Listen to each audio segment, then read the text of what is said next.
আল্লাহ রাব্বুল আলামিন বলেন, আসরের কসম, নিশ্চয় পৃথিবীর সমস্ত মানুষ ক্ষতির ভিতরে নিমজ্জিত আছে, তবে 4 গুণ বিশিষ্ট মানুষ ব্যতীত, ইল্লাল্লাযীনা আমানু, যারা ঈমান এনেছে, ওয়া আমিলুস সালিহাত, এবং যারা নেক আমল করেছে, ওয়া তাওয়াসাউ বিল হক, এবং পরস্পরে হকের দাওয়াত দিয়েছে, এবং পরস্পরে সবুরের ধৈর্যের উপদেশ দিয়েছে।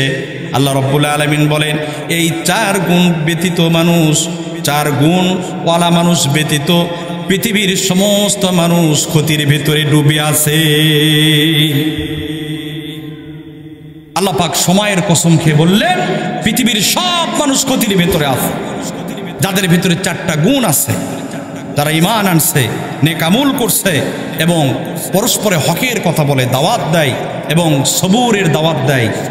এই গুণ মানুষ ব্যতীত সব মানুষ ক্ষতির ভিতরে আছে। এটা হলো সূরার সহজ অর্থ। এখন আমরা এই সূরার সংক্ষিপ্ত কিছু পরিচয় জেনে নিই। সূরা আসর নাজিল হয়েছে মক্কা শহরে, নবীজির প্রাথমিক জীবনে মক্কা শহরে নাজিল হয়েছে। এজন্য মুফাসসিরগণ বলেন এই সূরাটি একটি মাক্কি সূরা। এই সূরার ভেতরে রুকু আছে 1টি, আয়াত আছে 3টি। রুকু কয়টি আছে? 1টি। আয়াত আছে 3টি। এই সূরার আলোচ্য বিষয় হলো মানব জাতির ধ্বংস এবং সফলতার পর। এই সূরার ভিতরে আল্লাহ বর্ণনা করছে। সুবহানাল্লাহ। এই সূরার ফজিলত আছে, অত্যন্ত গুরুত্বপূর্ণ ফজিলত।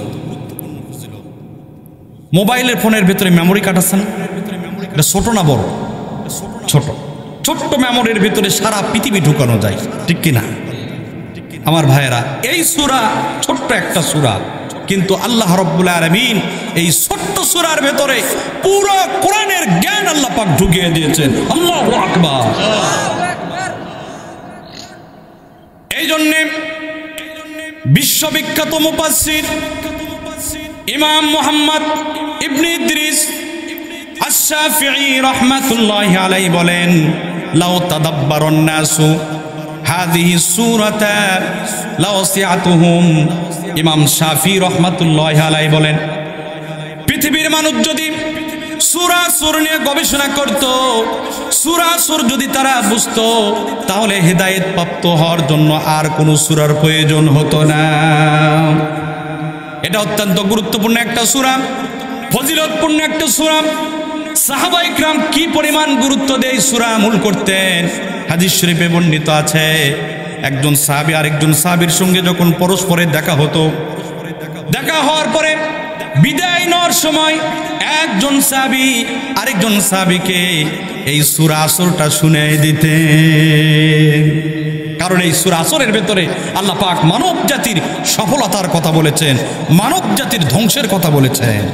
এজন্য একজন সাহাবী আরেকজন সাহাবীকে স্মরণ করে দিচ্ছিল যে আমরা যেটাই করি, আমাদের সফলতার রাস্তা কিন্তু এটা, আমাদের ধ্বংসের রাস্তা কিন্তু এটা। আমরাই আমল করি? আমরা কেউ করি না। আজ থেকে আমরা আমল করব ইনশাআল্লাহ। সূরার সংক্ষিপ্ত পরিচয় আমরা জানলাম। এখন আসুন এই সূরার একটু ভিতরে আমরা যাই, তাফসীরে যাই। যদিও আমি অযোগ্য মানুষ, যে সূরার ভিতরে আল্লাহ পুরো কোরআনের জ্ঞান ঢুকিয়ে দিয়েছেন, আমার মতো নগণ্য অযোগ্য মানুষ সেই সূরার তাফসীর করার যোগ্যতা আমার নাই। যতটুকু লেখাপড়া করেছি তার থেকে আমি কিছু কথা আপনাদের খেদমত বলবো। আল্লাহ পাক আমাকে তৌফিক দান করেন। সকলে বলেন আল্লাহুম্মা আমিন। সূরা শুরুতে আল্লাহ পাক কসম খেলেন, ওয়াল আসরি ইন্নাল ইনসানা লাফি খুসর। সময়ের কসম, আসরের কসম, নিশ্চয় পৃথিবীর সমস্ত মানুষ ক্ষতিগ্রস্ত। আমার ভাইরা কথাগুলো লক্ষ্য করেন। আমরাও কসম খাই, খাই কি খাই না? আপনাদের খারাপ লাগে? আমরাও কসম খাই। কোনো কথাকে বিশ্বাস করানোর জন্য আমরা বলি মসজিদের কসম, আমি ওখানে যাই নাই। মাতার কসম, আমি এ কথা বলি নাই। মায়ের কসম, আমি ওখানে যাই নাই। এরকম কসম খাই কি খাই না? কসম যদি খাওয়াই লাগে, কসম খেতে হবে একমাত্র আল্লাহর নামে। মাখলুকের নামে কসম খাওয়া জায়েজ। আল্লাহ পাক কসম খেয়েছেন, কিন্তু আল্লাহর কসম আমাদের কসম এক নয়। আল্লাহ কসম খেয়েছেন যেই বিষয় নিয়ে কসম খেয়েছেন, যেই জিনিসের কসম খেয়েছেন, ওই জিনিসের গুরুত্ব বোঝানোর জন্য, বিশ্বাস করানোর জন্য নয়। ওই জিনিসের অত্যন্ত গুরুত্ব, অনেক দাম তার, এই দাম বোঝানোর জন্য আল্লাহ রাব্বুল আলামিন কসম খান। সুবহানাল্লাহ। আল্লাহ পাক কসম খেলেন আসরের। আসর অর্থ তাফসীরের ভিতরে লিখেছে, আসর অর্থ হলো সময়, আসরের অর্থ হলো কাল, আসরের অর্থ হলো মানুষের জীবন, মানুষের হায়াত। এই সূরাটাকে বোঝানোর জন্য আমি মানুষের হায়াতের অর্থটাই গ্রহণ করলাম। আল্লাহ পাক মানুষের হায়াতের কসম খেয়েছে, কারণ মানুষের হায়াত অত্যন্ত দামি। দামি কি না?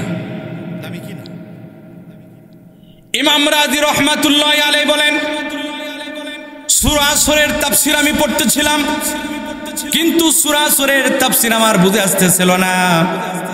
দিনের পর দিন, রাতের পর রাত আমি গবেষণা করতেছিলাম, কিন্তু আমার বুঝে আসতেছিল না। আমি এই সূরা আসরের তাফসীর একজন বরফ বিক্রেতা থেকে শিখেছিলাম। একজন বরফ বিক্রেতা থেকে সূরা আসরের তাফসীর ব্যাখ্যা আমি শিখেছিলাম। তিনি বলেন, আমি একদিন বাজারে গেলাম।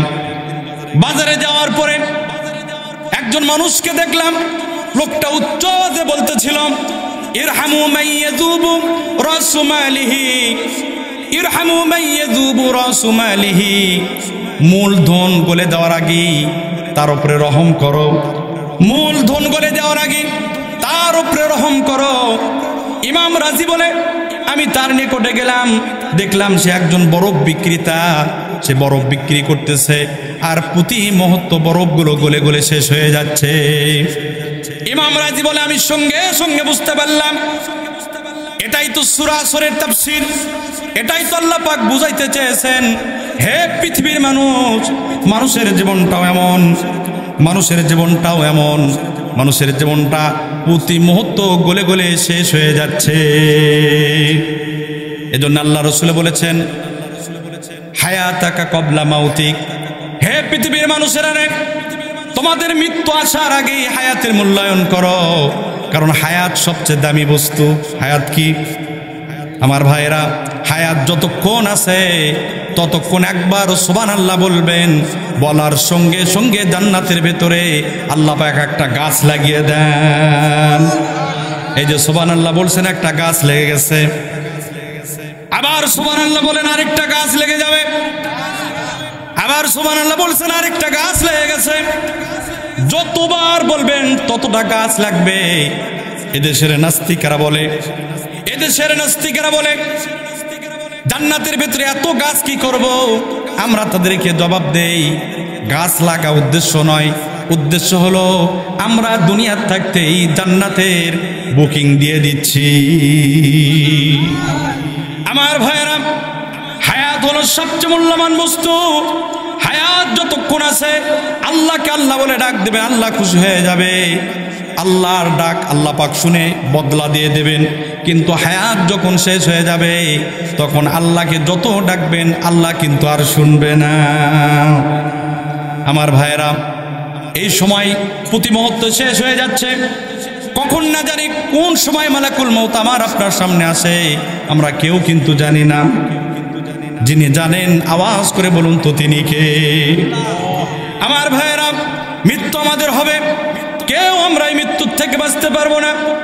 মৃত্যুর থেকে যতই আমরা পালন করি, মৃত্যুর থেকে বাঁচার জন্য উন্নত মানের চিকিৎসার জন্য দেশের বাইরে যাই, তাও কোনো লাভ হবে না।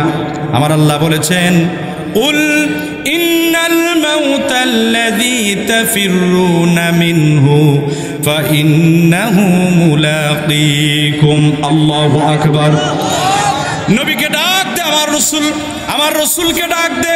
আল্লাহ রাব্বুল আলামিন জানিয়ে দিলেন, নবীজি আপনি দুনিয়ার মানুষদেরকে বলে দেন, তোমরা যতই পলায়ন করো, নির্ধারিত সময় মালাকুল মউত মৃত্যু তোমার সঙ্গে মোলাকাত করবে, সাক্ষাৎ করবে। 1 মিনিট আগেও মৃত্যু তোমার সঙ্গে সাক্ষাৎ করবে না, দেরি করেও সাক্ষাৎ করবে না। নির্ধারিত সময় তোমার মৃত্যু হয়ে যাবে। আল্লাহ রাব্বুল আলামিন প্রত্যেক মানুষের মৃত্যু আল্লাহ পাক নির্ধারণ করে রেখেছেন। আল্লাহ রাব্বুল আলামিন বলেন ওয়ালিকুল্লি উম্মাতিন আজাল ফাইযা জাআ আজালুহুম লা ইস্তাখিরুনা সাআতাও ওয়া লা ইস্তাকদিমুন। আল্লাহ রাব্বুল আলামিন বলে বান্দা তোমাদের মৃত্যুকে আমি নির্ধারণ করেছি, তোমাদের সময়কে আমি নির্ধারণ করে দিয়েছি। যখন এই সময় চলে আসবে এক মুহূর্ত দুনিয়ার জমিনে থাকতে পারবে না। নির্ধারিত সময় আমাদের মৃত্যু হয়ে যাবে। আমার ভাইয়েরা, আমার বন্ধুগণ, এক মুহূর্ত আমাদেরকে আর অবকাশ দেওয়া হবে না। এজন্য হায়াত থাকতে এই হায়াতের কদর করতে হবে। রাসূলুল্লাহ সাল্লাল্লাহু আলাইহি ওয়াসাল্লাম বলেন হায়াতাকা কবলা মাউতিক, মৃত্যু আসার আগে হায়াতের মূল্যায়ন করো। হায়াত বড় দামি। প্রত্যেকটা মুহূর্তে এই হায়াত আমাদের শেষ হয়ে যাচ্ছে। আজকের দিন, আজকে রাত শেষ, কবর নিকটে চলে আসতেছে, ঠিক কিনা? এজন্য আল্লাহ পাক রব্বুল আলামিন এই হায়াতের কসম খেয়ে গুরুত্বপূর্ণ চারটা কথা বললেন। আসেন আমরা সামনে যাই। আল্লাহ রব্বুল আলামিন বলেন ওয়াল আসরি ইন্নাল ইনসানা লাফি খুসর। আল্লাহ রব্বুল আলামিন বলেন হায়াতের কসম, নিশ্চয় পৃথিবীর সমস্ত মানুষ ক্ষতিগ্রস্তর ভেতরে আছে, সবাই ক্ষতির ভিতরে নিমজ্জিত আছে। তবে চার গুণ বিশিষ্ট মানুষ ব্যতীত আল্লাহ রাব্বুল আলামিন বললেন এক নম্বর গুণ হলো আল্লাযীনা আমানু, যারা ঈমান আনছে। কি আনছে? ঈমান আনছে। তারা ক্ষতির থেকে বেঁচে গেছে। সুবহানাল্লাহ। কার উপরে ঈমান আনবে? ছয়টা জিনিসের উপরে ঈমান আনতে হবে। কয়টা জিনিসের উপরে? মুখস্থ করেন কয়টা জিনিসের উপরে? ছয়টা। আমরা কালেমার ভেতরে যেগুলো করি, আমানতু বিল্লাহি ওয়া মালাইকাতিহি ওয়া কুতুবিহি ওয়া রুসুলিহি ওয়াল ইয়াউমিল আখিরি ওয়াল কদরি খায়রিহি ওয়া শাররিহি মিনাল্লাহি তাআলা ওয়াল বা'সি বা'দাল মাউত। ছয়টা জিনিসের উপরে ঈমান আনা লাগবে। এক নম্বর আল্লাহর উপরে ঈমান আনা লাগবে, ফেরেশতার উপরে ঈমান আনা লাগবে। কিরামান কাতিবিন ইয়ালামুনা মা তাফআলুন। আমাদের ডান পাশে সম্মানিত ফেরেশতা আছে, বাম পাশে সম্মানিত ফেরেশতারা আছে। আমরা এই দুনিয়াতে কি করি সবগুলো তেনারা রেকর্ড করেন। ফেরেশতাদের উপরে ঈমান আনতে হবে, কিতাব সময়ের উপরে ঈমান আনতে হবে, সমস্ত নবী রাসূলদেরকে বিশ্বাস করতে হবে, আখিরাতকে বিশ্বাস করতে হবে, তাকদীরকে বিশ্বাস করতে হবে। যে এই সবগুলোর উপরে বিশ্বাস স্থাপন করবে, আল্লাহর পয়গম্বর বলেন ওই ব্যক্তি হবে ঈমানদার। আমরা তো সকলেই ঈমানদার। এগুলোর উপরে বিশ্বাস আছে না আমাদের? হুজুর এইগুলো ওয়াজ প্রয়োজন নাই, আমরা তো সকলে এইগুলোকে বিশ্বাস করি। এগুলো বিশ্বাস যদি না করতাম এই শীতের ভিতরে এখানে বসতাম না, ঠিক কি না? ঠিক বললেই হবে না, সামনে চলেন। ঈমান এনেছি এ কথা শুধু বললেই হবে না, ঈমানের দাবি আছে কি নাই, ঈমানের দাবি পূরণ করতে হবে। আজকে আমরা ঈমানের দাবি করি কিন্তু মিথ্যা কথা বলি। ঈমানের দাবি করি সুদ খাই, ঈমানের দাবি করি ঘুষ খাই, ঈমানের দাবি করি ওজনে কম দেই, ঈমানের দাবি করে অন্যায়ভাবে মানুষের জমি দখল করি, আছে কি নাই? ঈমানের দাবি করে এদেশের সম্পদ, এদেশের মানুষের কষ্টের ট্যাক্সের টাকা অন্যায়ভাবে বিদেশে পাচার করে দেই, দুর্নীতি করি, আছে কি নাই? কিন্তু বলি ঈমানদার আমরা। আমার ভাইয়েরা, মুখে শুধু বললেই হবে না, ঈমানের দাবি পূরণ করতে হবে। খাঁটি ঈমানদারের পরিচয় কি আল্লাহ পাক কোরআনের ভিতরে বলেছেন। আল্লাহ রাব্বুল আলামিন বলেন ইন্নামাল মুমিনুনা আল্লাযীনা ইযা যুকিরাল্লাহু ওয়াজিলাত কুলুবুহুম। আল্লাহু আকবার। আল্লাহ রাব্বুল আলামিন সত্যিকারের ঈমানদারের পরিচয় বলতে গিয়ে বলেন সত্যিকারের মুমিন তো তারা, সত্যিকারের ঈমানদার তো তারা, যখন তাদের সামনে আল্লাহর জিকির করা হবে তখন তাদের অন্তরটা আল্লাহর ভয়ে কেঁপে উঠবে। বিশ্ববিখ্যাত মুফাসসির আল্লামা ইবনে কাসির তাফসিরে ইবনে কাসিরের ভিতরে লিখেছেন এখানে জিকির দ্বারা উদ্দেশ্য হলো আহকামে শরঈয়া, আল্লাহর বিধিবিধান, আল্লাহর আইন যখন কোন ইমানদার গুনাহ করতে যাবে, জিনা করতে যাবে, ইমানদারের সঙ্গে সঙ্গে মনে হয়ে যাবে যদি জিনা করি এই জিনার শাস্তি বড় ভয়ানক, সুদ যদি খাই তাহলে এই সুদের শাস্তি বড় ভয়ানক, মদ যদি পান করি তাহলে এই মদের শাস্তি বড় ভয়ানক। আল্লাহর আইনের কথা মনে করে ইমানদার বান্দা যারা, সত্যিকারের মুমিন যারা, সঙ্গে সঙ্গে গুনাহ থেকে দূরে থাকবে। আমার ভাইয়েরা, এই জন্য ইমান এনেছি এটা বললেই হবে না, ইমানের দাবি পূরণ করতে হবে। ইমান এনে আল্লাহর ভয়ে সকল অপরাধ থেকে, সকল নাফরমানি কাজ থেকে নিজেকে বিরত যদি রাখতে পারি তাহলেই বোঝা যাবে আমি আপনি খাঁটি ইমানদার। আমার ভাইয়েরা, কোরআন কারিমে অসংখ্য আয়াত আছে। আল্লাহ রাব্বুল আলামিন বলেন, বান্দা সত্যিকারের ইমানদার যদি হতে পারো আর সেই ইমানের উপরে যদি অবিচল থাকতে পারো তাহলেই তোমার জন্য জান্নাতের ফয়সালা। আল্লাহ রাব্বুল আলামিন বলেন, ইন্নাল্লাযীনা ক্বালু রাব্বুনাল্লাহু সুম্মা ইসতাকামু তাতানাজ্জালু আলাইহিমুল মালাইকাতু আল্লা তাখাফু ওয়ালা তাহজানু ওয়া আবশিরু বিল জান্নাতিল্লাতী কুনতুম তুআদুন। আল্লাহ রাব্বুল আলামিন বলেন, ইন্নাল্লাযীনা ক্বালু, যারা বলবে, ইন্নাল্লাযীনা ক্বালু রাব্বুনাল্লাহ, যারা বলবে আমার রব হলো আল্লাহ, আমার রিজিক দাতা আল্লাহ, আমার বিধান দাতা আল্লাহ, আইন দাতা আল্লাহ, যারা আল্লাহর উপরে ঈমান আনবে আর এই ঈমানের উপরে অবিচল থাকবে, অটুট থাকবে, আল্লাহ রাব্বুল আলামিন বলেন তখন আমি তাদের উপরে ফেরেশতা নাজিল করি এবং বলে দেওয়া হয় তাদের কোনো ভয় নাই, তাদের কোনো চিন্তা নাই। আল্লাহ রাব্বুল আলামিন তাদের জান্নাতি বানিয়ে কবরে মাটিতে নিয়ে যাবে। আমার ভাইয়ের জন্য ঈমান এনেছি এটা বললেই হবে না, ঈমানের দাবি পূরণ করতে হবে। ঈমানের দাবি হলো সকল প্রকার অপরাধ থেকে, গুনাহ থেকে নিজেকে বিরত রাখতে হবে। যখনই গুনাহ করতে যাবেন স্মরণ করতে হবে আল্লাহ তো দেখেন, আল্লাহ তো জানেন। আল্লাহ জানে কি জানে না? গোপনে যেটা করি এটাও জানেন, রাতের অন্ধকারে যেটা করি এটাও জানেন, সব জানেন। সুতরাং আল্লাহর আদালতে আমাকে দাঁড়ানো লাগবে, আমার বিচার হবে, এই ভয়ে যে দূরে থাকতে পারবে আল্লাহ বলেন ওই ব্যক্তি হলো সত্যিকারের মুমিন। কথা আমার বুঝতেছেন আপনারা? খারাপ লাগে? ক্ষতির থেকে বেঁচে যাবে এক নম্বর, আল্লাযীনা আমানু, যারা ঈমান আনবে। ক্ষতির থেকে বাঁচার দুই নম্বর গুণ হলো ওয়া আমিলুস সলিহাত, যারা নেক আমল করবে। যতটুকু আমল করবে আল্লাহর জন্য করবে, নবীর তরিকা অনুযায়ী করবে। আল্লাহ রাব্বুল আলামিন বলেন ওই আমলটা ভালো আমল হয়ে যায়। আমার ভাইয়েরা, আমার বন্ধুগণ, নেক আমল কিন্তু ঈমানের সঙ্গে সম্পৃক্ত। ঈমান যদি না থাকে নেক আমল আমরা যতই করি কোনো লাভ হবে না। নেক আমল কবুল হওয়ার শর্ত লাগে ঈমান থাকতে হবে। কথা বলেন ঠিক কিনা?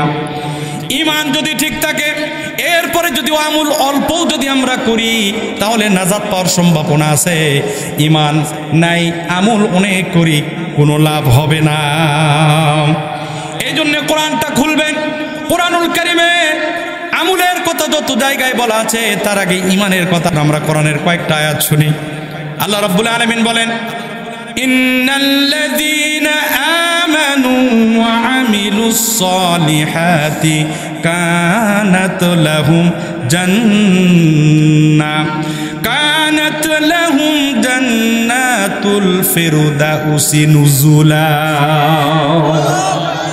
আল্লাহ রাব্বুল আলামিন বলেন নিশ্চয় যারা ঈমান এনেছে, ঈমান আনার পরে যারা নেক আমল করেছে, আমি আল্লাহ রাব্বুল আলামিন তাদের জন্য আমার জান্নাতুল ফিরদাউসকে বরাদ্দ করে দিয়েছি। সূরা বুরুজের ভেতর আল্লাহ বলেছেন, ইন্নাল্লাযীনা আমানু ওয়া আমিলুস সলিহাতি আন্না লাহুম জান্নাত। নিশ্চয় যারা ঈমান এনেছে, ঈমান আনার পরে যারা নেক আমল করেছে, আল্লাহ রাব্বুল আলামিন বলেন আমি আল্লাহ তাদেরকে জান্নাতের মেহমান বানিয়ে দেব। আমার ভাইরা, তাহলে নেক আমলের জন্য শর্ত হলো ঈমান। ঈমান মজবুত থাকতে হবে। আমল যদি একটু অল্প হয় ওই আমল দ্বারাও নাজাত পাওয়ার সম্ভাবনা আছে।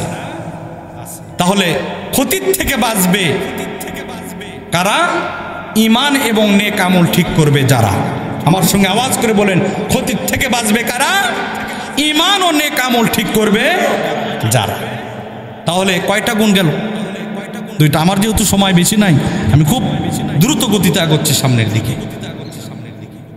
ক্ষতির থেকে বাঁচবে তারা, ঈমান এবং নেক আমল ঠিক করবে যারা। তাহলে 2 নম্বর আমরা শুনেছি। 3 নম্বর হলো আল্লাহ পাক বলেন ওয়াতাওয়াসাউ বিল হক, যারা পরস্পরে হকের দাওয়াত দেবে এরা ক্ষতির থেকে বেঁচে যাবে। সুবহানাল্লাহ।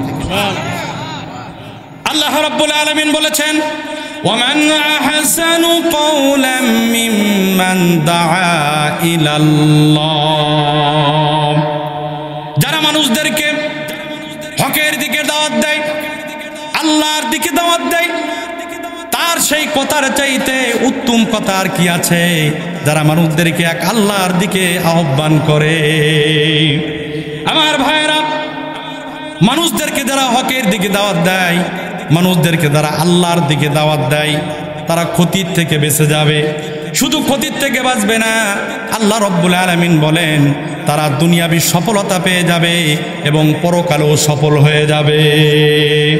আল্লাহ রাব্বুল আলামিন বলেছেন ওয়ালতাকুম মিনকুম উম্মাতুন ইয়াদউনা ইলাল খায়র ওয়া ইয়া'মুরুনা বিল মা'রুফি ওয়া ইয়ানহাউনা আনিল মুনকার ওয়া উলাইকা হুমুল মুফলিহুন। আল্লাহ রাব্বুল আলামিন বলেন, হে পৃথিবীর মানুষেরা রে, তোমাদের ভেতরে একদল মানুষ থাকবে যারা মানুষদেরকে হকের দিকে দাওয়াত দেবে, হকের দিকে আহ্বান করবে।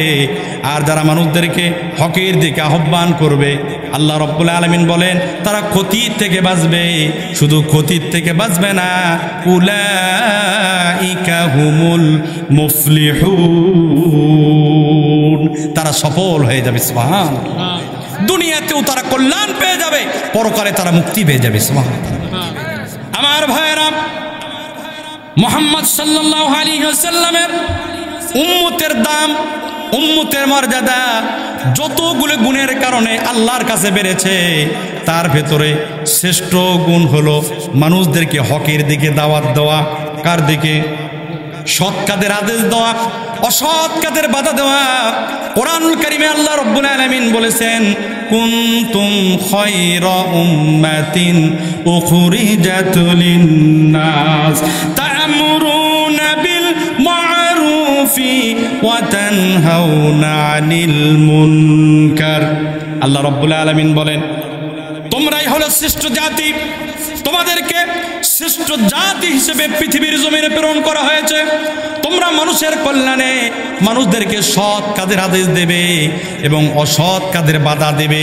আমার ভাইয়েরা, যারা সৎ কাজের আদেশ দেবে এবং অসৎ কাজ থেকে বাধা প্রদান করবে, আল্লাহ বলেন তারা শ্রেষ্ঠ হয়ে যাবে, তারা সফল হয়ে যাবে।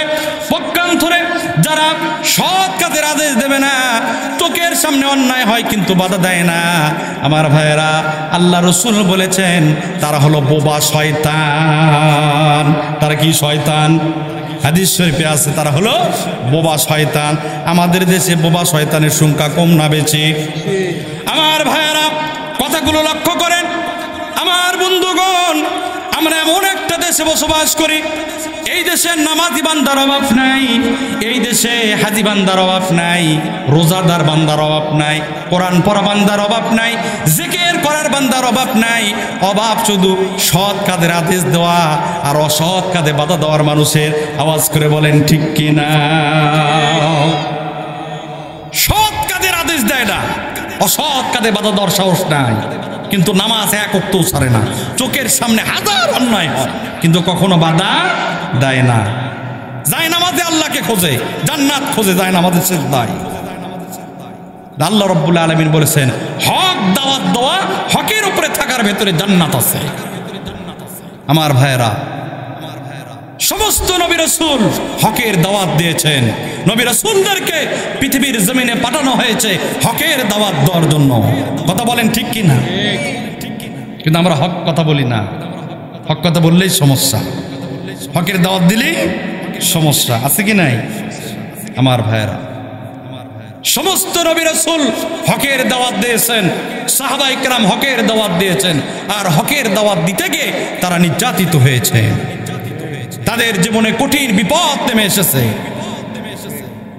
তারপরও হক থেকে, হকের দাওয়াত দেওয়া থেকে, সৎ কাজের আদেশ আর অসৎ কাজের বাধা দেওয়ার থেকে নিজেকে বিরত রাখা যাবে না। যদি বিরত রাখি তাহলে আমরা বোবা শয়তানের তালিকায় উঠে যাব। আমরা কি বোবা শয়তান হতে চাই? কথা বলেন, বোবা শয়তান হতে চাই? আমার ভাইয়েরা, যায় নামাজের ভিতরে জান্নাত নাই। একা একা আমল করবেন, মানুষদেরকে হকের দাওয়াত দেবেন না, চোখের সামনে অন্যায় হয় বাধা দেবেন না, আর আপনি মনে ইবাদত করে মনে করতেছেন আমাকে আল্লাহ জান্নাত দেবে না। জান্নাত দেবে কাকে? এমন মনে করার মতো মানুষ আমাদের সমাজে আছে কি নাই? আমার ভাইয়েরা,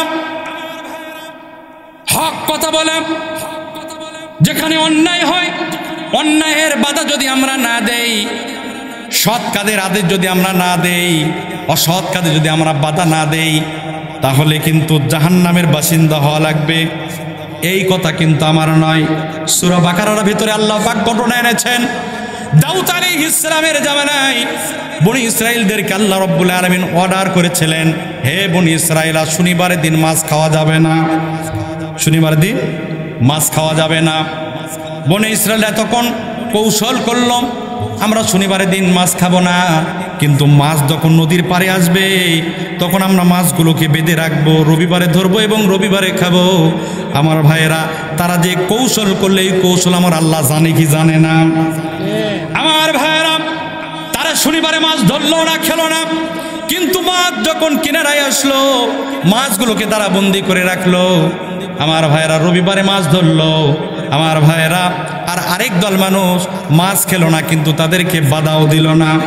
আর আরেক দল মানুষ তারা বাধা দিল, মাছ খেলো না এবং তাদেরকে বাধা দিল। গ্রুপ হয়ে গেল কয়টা? 3টা গ্রুপ হয়ে গেল। এক দল মাছ ধরলো, মাছ খেলো। আরেক দল মাছ খেলো না, কিন্তু তাদেরকে বাধাও দিল না। আরেক দল নিজেরাও খায় নাই এবং বাধা দিয়েছে। আল্লাহ রাব্বুল আলামিন 3 নম্বর দলদেরকে মুক্তি দিয়ে দিয়েছেন, তাদের উপরে কোনো গজব দেন নাই।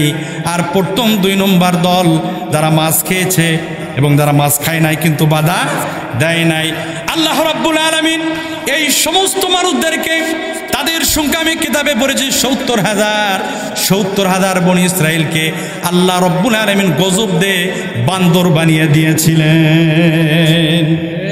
আমার ভাইয়েরা, তাদের কি অপরাধ?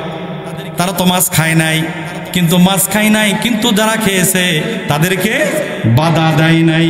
বোঝা গেল, অসৎ কাজ যদি হয়, আল্লাহ বিরোধী কোনো কাজ যদি হয়, আমি আপনি যদি বাধা না দিয়ে মসজিদে বসে শুধু জিকির করি, আমি আপনি বাধা না দিয়ে যদি শুধু তাসবিহ তেলাওয়াত করি, নিশ্চিত গজব আমার উপরে আগে আসবে।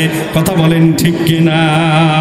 আমার ভাইয়েরা, লূত আলাইহিস সালামের জামানার আরেকটা ঘটনা আছে। লূত আলাইহিস সালামের জামানার মানুষেরা আল্লাহর নাফরমানি করতে করতে চূড়ান্ত পর্যায়ে পৌঁছে গেল। এই সব ঘটনা কোরআনের ভেতরে আছে। আমার ভাইয়েরা, লূত আলাইহিস সালামের জামানের মানুষেরা আল্লাহর সঙ্গে নাফরমানি করতে করতে যখন চূড়ান্ত পর্যায়ে পৌঁছে গেল, আমার আল্লাহ রাব্বুল আলামিন তখন ফেরেশতাদেরকে ডাক দিয়ে বলল, এই জাতিকে ধ্বংস করে দাও, আমার গজব দিয়ে এই জাতিকে পৃথিবীর জমিন থেকে ধ্বংস করে দাও।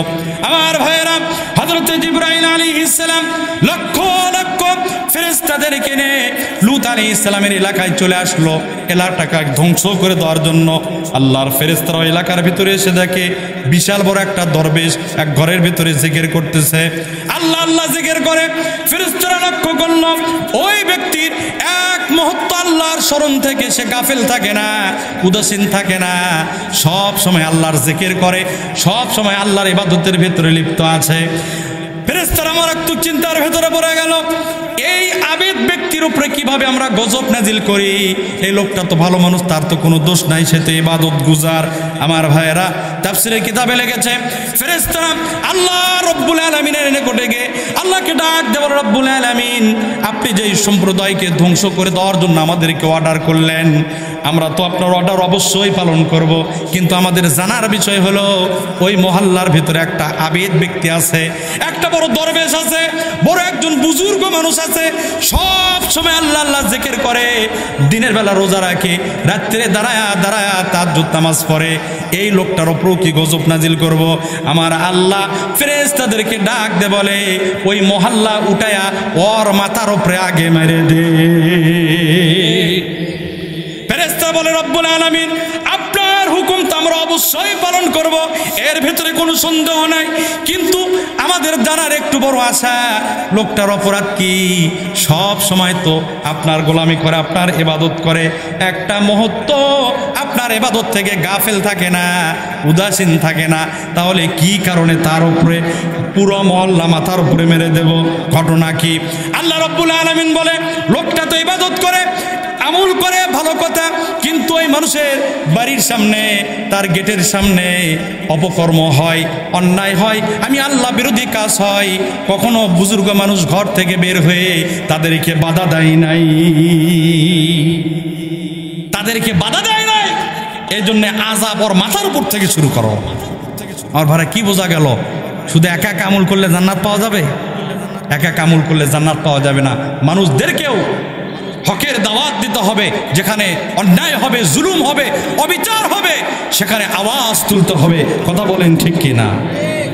আমার ভাইয়েরা, যখনই হকের কথা বলবেন, হক কথা বলবেন, তখনই কিন্তু আযাব চলে আসবে, বিপদ চলে আসবে, মুসিবতের ভেতরে পড়তে হবে, ঘর ছাড়তে হবে, বাড়ি ছাড়া লাগতে পারে, ঘর ছাড়া লাগতে পারে, মামলা খাওয়া লাগতে পারে, কারাগারে যাওয়া লাগতে পারে, শরীরে রক্ত দেওয়া লাগতে পারে, জীবনটাও দেওয়া লাগতে পারে। ও মুসলমান, আপনাদেরকে বলি, হকের উপরে থাকার কারণে, হক কথা বলার কারণে, অন্যায়ের বিরুদ্ধে কথা বলার কারণে